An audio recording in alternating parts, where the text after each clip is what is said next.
Bismillahirrahmanirrahim. Assalamualaikum warahmatullahi wabarakatuh. Perkenalkan, nama saya Doni dari jurusan Administrasi Pendidikan Fakultas Ilmu Pendidikan Universitas Negeri Makassar.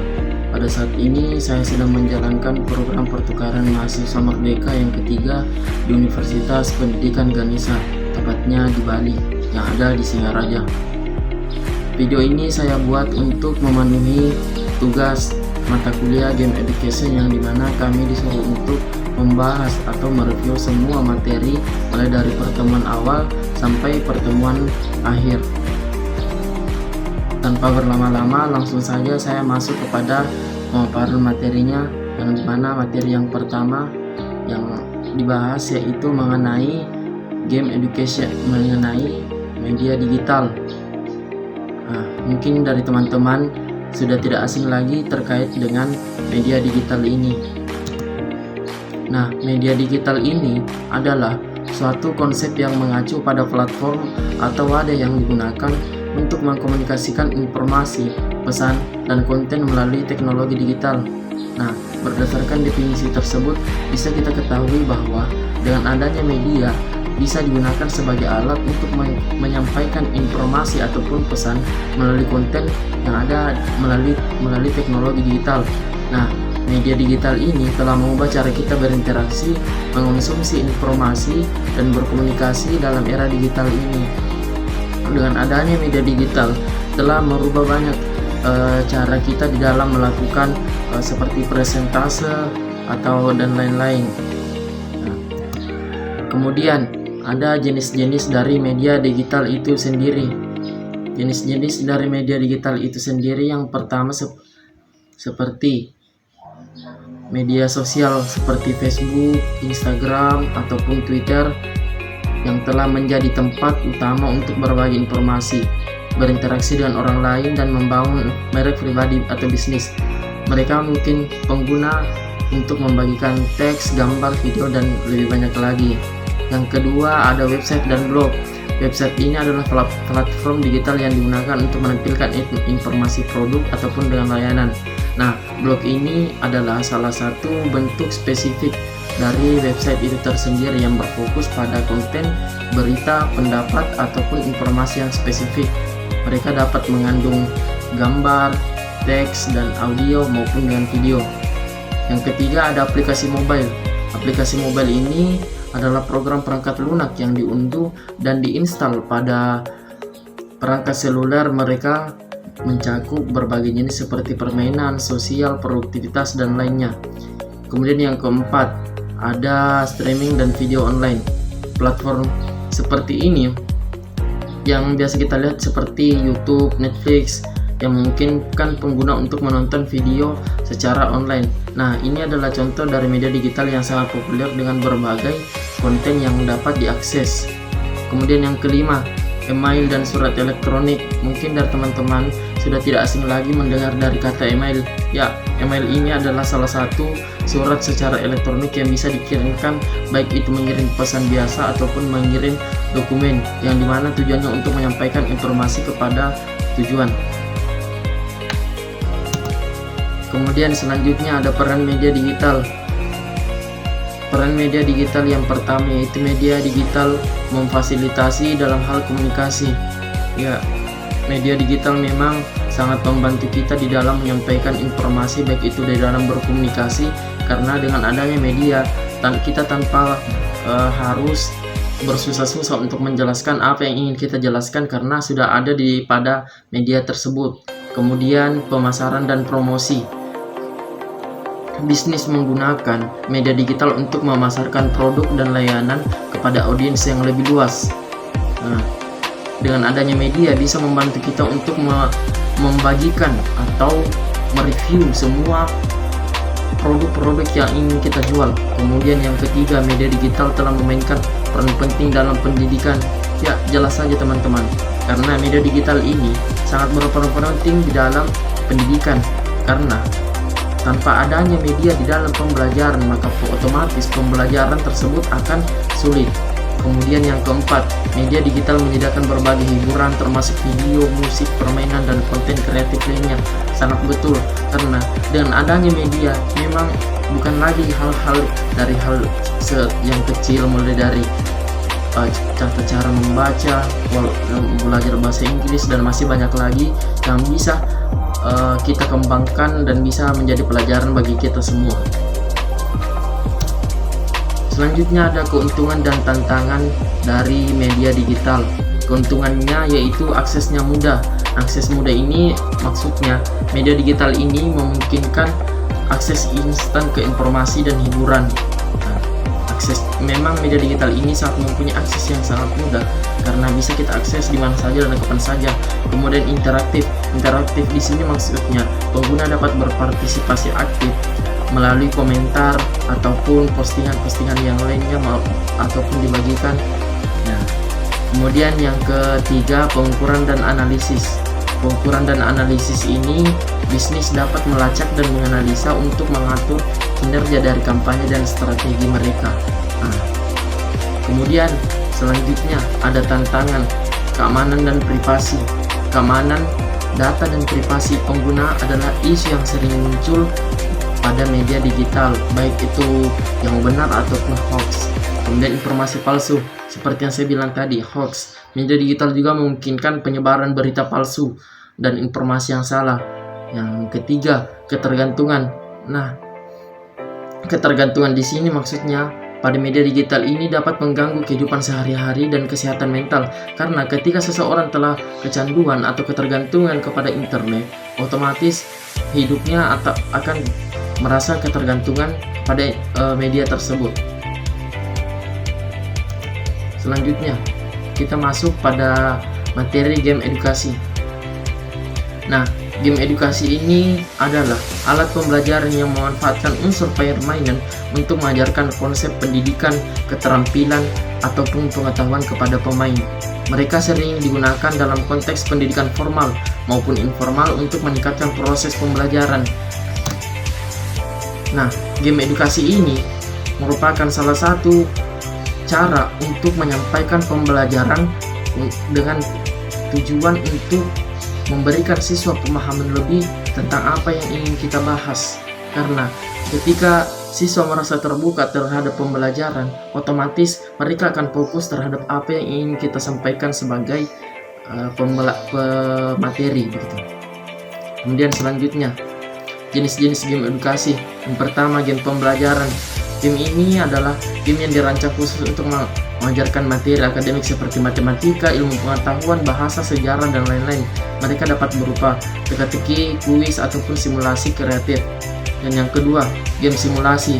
Game ini memungkinkan pemain untuk merasakan situasi atau lingkungan tertentu seperti simulasi penerbangan, simulasi medis, ataupun simulasi manajemen bisnis. Game simulasi ini contohnya saat simulasi ujian.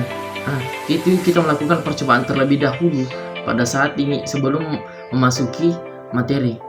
Kemudian game keterampilan. Game keterampilan ini bertujuan untuk mengembangkan keterampilan tertentu seperti pemecahan masalah dari siswa. Kemudian yang keempat, game sosial dan kolaboratif. Nah, game ini memungkinkan untuk berinteraksi dengan orang lain dalam permainan, mengembangkan keterampilan sosial dan bekerja sama. Selanjutnya ada peran game edukasi. Yang satu, pembelajaran yang menyenangkan. Ya, game edukasi merupakan pembelajaran yang menyenangkan karena membuat pelajaran lebih menyenangkan dan menarik karena mereka mendorong pemain untuk belajar dengan senang hati tanpa adanya tekanan. Kemudian yang kedua, motivasi. Game ini memberikan intensif atau hadiah saat pemain mencapai tujuan tertentu yang dapat meningkatkan motivasi untuk belajar. Kemudian yang ketiga, pembelajaran interaktif. Game edukasi memungkinkan pembelajaran interaktif karena ketika pembelajaran game edukasi diterapkan, maka otomatis siswa dan pengajar atau guru akan saling interaktif dalam berkomunikasi. Kemudian yang keempat, pengembangan keterampilan. Nah, game mengembangkan berbagai keterampilan termasuk pemecahan masalah, kreativitas, dan maupun pemikiran kritis. Nah, dengan adanya game edukasi ini bisa mengembangkan keterampilan kepada keterampilan dari siswa itu tersendiri. Kemudian selanjutnya yaitu ada keuntungan dan tantangan dari game edukasi ini. Yang pertama, pembelajaran yang menyenangkan tentu saja karena membuat belajar menjadi pengalaman yang positif dan memotivasi. Kemudian yang kedua, personalisasi. Game dapat disesuaikan dengan tingkat kemampuan dan minat individu. Contohnya seperti ini teman-teman. Ketika anak SD mempelajari materi anak SMA, otomatis itu tidak masuk akal. Jadi personalisasi ini maksudnya itu menyesuaikan dari tingkat kemampuan individu. Kemudian pengukuran dan pelacakan. Pengajar dapat melacak kemajuan pemain dan menganalisis hasil pembelajaran. Dengan adanya pengukuran dan pelacakan ini bisa membuat pengajar atau guru mengetahui bagaimana perkembangan siswa sebelum menerapkan game edukasi sama sesudah menerapkan game edukasi. Selanjutnya ada tantangan penggunaan yang tidak terkendali. Nah, dari banyaknya tadi, dari 3 keuntungan yang saya sebutkan, ada pula tantangan dari game edukasi itu sendiri. Yang pertama, penggunaan yang tidak terkendali. Bermain game dapat menjadi kecanduan jika tidak diawasi dengan baik.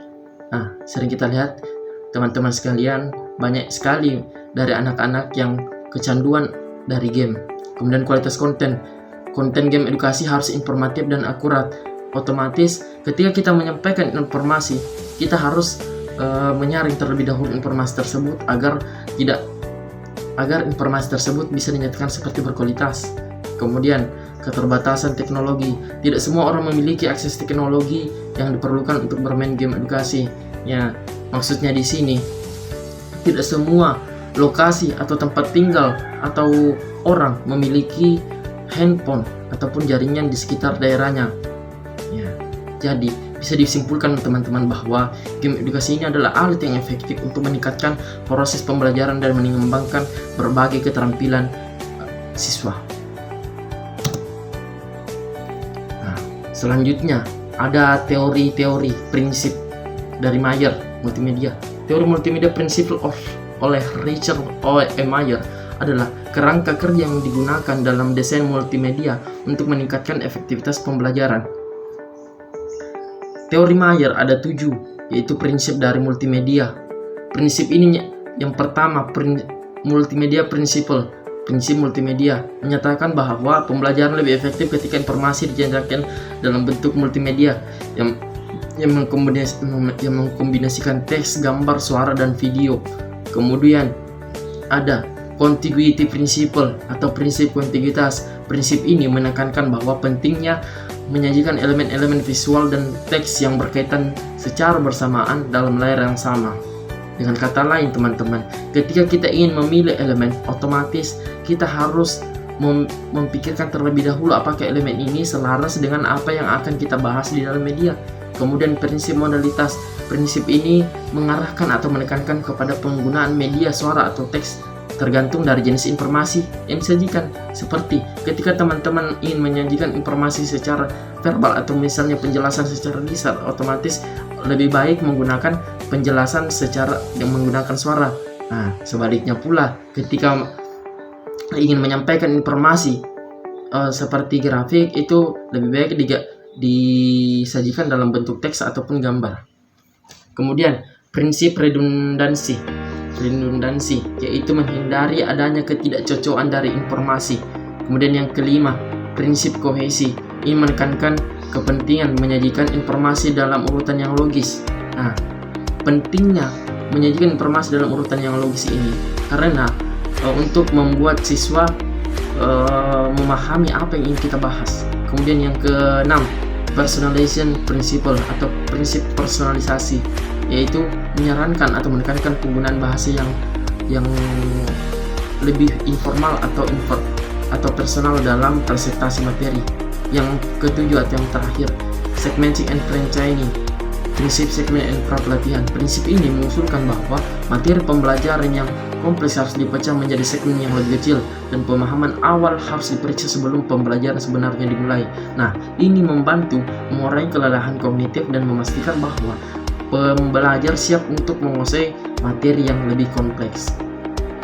Yang kedua, ada materi dari Clark and Lyons Principles, di mana teori Clark and Lyons ini adalah sebuah kerangka kerja yang digunakan dalam desain instruksional dan multimedia untuk mempertimbangkan pembelajaran melalui penggunaan elemen visual. Nah, terdapat 3 poin utama dalam teori ini, teman-teman. Antara lain yang pertama, content and goal of the lesson. Nah, konten dan tujuan pelajaran. Nah, bisa kita ketahui bahwasanya konten dan tujuan pembelajaran itu sangat berpengaruh di dalam kehidupan manusia. Kemudian yang kedua, feature of visual, ciri-ciri visual. Teman-teman, bisa kita ketahui bahwa ciri-ciri visual itu sangat penting di dalam media. Kemudian yang ketiga, learner characteristic. Learner characteristic itu merupakan salah satu teori dari Clark and Lyons ini, karena memberikan mereka atau siswa dukungan dari memori sebelumnya. Kemudian selanjutnya, teori dari Lore Visual Literacy Principles. Serangkaian prinsip yang dikembangkan oleh Elizabeth Lore untuk membantu individu memahami dan menghasilkan materi visual yang efektif. Berikut ada 3 poin utama dari Lore Visual Literacy Principles. Antara lain, yang pertama adalah Selection Principles atau prinsip seleksi. Ya, prinsip seleksi ini menekankan bahwa pentingnya memilih elemen-elemen visual yang tepat untuk menyampaikan pesan yang diinginkan. Ini mencakup pemilihan gambar, grafik, teks, ataupun warna dari elemen-elemen visual lainnya. Nah, pemilihan ini harus didasarkan pada tujuan komunikasi dan audiens yang dituju. Nah, prinsip ini mengingatkan bahwa tidak semua informasi visual sama pentingnya, dan kita tidak perlu memilih elemen-elemen yang paling relevan ataupun efektif untuk mencapai tujuan dari komunikasi. Yang kedua, organization principles atau prinsip dari organisasi. Prinsip organisasi maksudnya yaitu berfokus menyusun elemen-elemen visual yang telah dipilih melalui proses seleksi tadi. Nah, dipilih melalui cara yang logis dan efektif. Untuk ini mencakup pemilihan tata letak, pengaturan elemen, dan cara informasi disusun. Yang ketiga, ada integration principle. Nah, integration principle atau prinsip integrasi, yang dimana teman-teman ini merujuk pada elemen-elemen visual yang berbeda bekerja bersama untuk menciptakan pesan yang koheren. Selanjutnya, ada teori dari Robin Williams Design.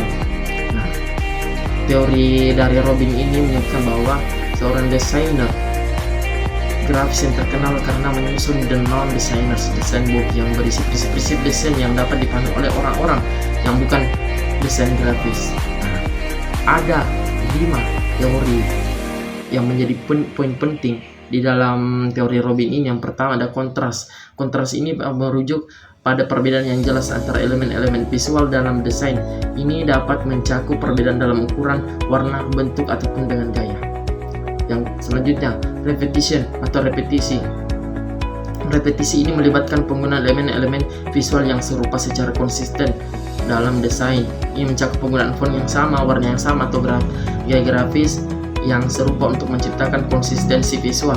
Jadi teman-teman, ketika kita ingin menciptakan media itu kita perlu mencantumkan bahwa font yang digunakan itu harus selaras, font yang digunakan harus sama. Ketika font yang digunakan berbeda-beda, itu menunjukkan ketidakkonsistenan teman-teman di dalam membuat sebuah media.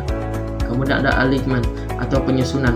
Nah, penyusunan ini merujuk pada cara elemen-elemen visual disusun secara sejajar atau berdasarkan garis referensi tertentu dalam desain. Nah, yang selanjutnya itu alignment atau penyusunan. Penyusunan ini merujuk teman-teman. Yang selanjutnya ada proximity atau kedekatan. Kedekatan berarti mengelompokkan elemen-elemen visual yang saling terkait atau memiliki hubungan yang sama dalam jarak yang lebih dekat satu sama lain. Nah, ini membantu audiens untuk mengidentifikasi hubungan antara elemen-elemen tersebut. Misalnya, teks yang terkait dengan gambar sebaiknya ditempatkan dengan gambar tersebut daripada tersebar di seluruh desain. Selanjutnya, ada teori dari Universal Design Principles. Prinsip-prinsip Universal Design Principle adalah panduan desain yang bertujuan untuk menciptakan produk lingkungan ataupun pengalaman yang dapat diakses, digunakan, dan dinikmati oleh sebanyak mungkin orang, termasuk mereka yang memiliki berbagai kebutuhan dan karakteristik. Poin-poin utama dalam Universal Design Principles ini adalah antara lain ada 4 sebagai berikut. Yang pertama, influence how design is perceived, mempengaruhi cara desain dipahami. Ini pada saat ini ada menjadi 3 lagi teman-teman. Yang pertama, highlighting atau pengutamaan, menggunakan penekanan visual untuk menyoroti atau menekankan elemen-elemen penting dalam desain. Kemudian yang kedua, closure ataupun penutupan, yang menggunakan elemen-elemen visual untuk membentuk pola atau bentuk yang membawa elemen-elemen terpisah bersama dan membuat desain lebih mudah dipahami. Kemudian yang ketiga, proximity ataupun kedekatan, menempatkan elemen-elemen yang saling berhubungan itu menjadi dekat. Kemudian yang kedua, help people to learn from design, membantu orang belajar dari desain. Nah, ini juga ada 3 teman-teman. Bagian dari nomor 2 ini ada tiga juga. Yang pertama, advanced organizer, penyusunan materi awal. Nah, menggunakan informasi awal yang disajikan sebelum materi utama untuk membantu pembelajar memahami dan mengorganisir informasi yang akan diajarkan. Kemudian yang kedua, chunking atau mengelompokkan informasi ataupun elemen-elemen dalam desain. Kemudian yang ketiga, comparison atau perbandingan, menyajikan elemen-elemen visual atau informasi dalam bentuk yang memungkinkan pembelajar untuk membandingkan dan memahami pembelajaran perbedaan ataupun kesamaan di antara mereka. Yang ketiga, enhance the usability of design, meningkatkan ke-usability-an desain. Nah, di sini juga ada 3 bagian, di mana ada aturan 80/20. Yang selanjutnya ada aksesibilitas, memastikan bahwa desain dapat diakses dan digunakan oleh semua individu, termasuk mereka yang memiliki keterbatasan fisik atau sensorik. Kemudian selanjutnya, inverted pyramid atau piramid terbalik, menyusun informasi dalam desain dengan menempatkan informasi yang paling penting itu di bagian atas, kemudian diikuti oleh informasi yang kurang penting ke bawah. Yang selanjutnya, increase the appeal of design, meningkatkan daya tarik desain. Ada 3 juga poin utama dalam poin nomor 4 ini teman-teman. Yang pertama, baby atau bayi, membuat desain yang memicu emosi positif seperti perasaan senang atau kehangatan sehingga lebih menarik bagi audiens. Kemudian yang kedua, golden ratio atau rasio emas, menggunakan proporsi matematika yang dikenal sebagai rasio emas untuk mengatur elemen-elemen visual dalam desain yang sering dianggap estetis dan menarik. Selanjutnya, framing atau pengaturan bingkai, menggunakan elemen-elemen visual seperti garis atau kotak untuk membingkai atau menyoroti elemen yang ingin ditonjolkan dalam desain. Selanjutnya, teman-teman, model pembelajaran Azure. Model pembelajaran Azure ini adalah sebuah pendekatan instruksional yang dirancang untuk memenuhi atau mengembangkan dan mengimplementasikan pembelajaran berbasis teknologi secara efektif. Nah, model ini dikembangkan oleh Heinz Smolen, Art Russell, dan Smaldino pada tahun 1999 dan singkatan Azure. Yang pertama, Azure Analysis Learners, menganalisis peserta didik. Tahap pertama dari model ini adalah mengidentifikasi karakteristik peserta didik, tujuan pembelajaran serta kebutuhan dan tantangan mereka. Yang kedua, state objektif atau menetapkan tujuan. Langkah berikutnya adalah merumuskan tujuan pembelajaran yang jelas dan terukur.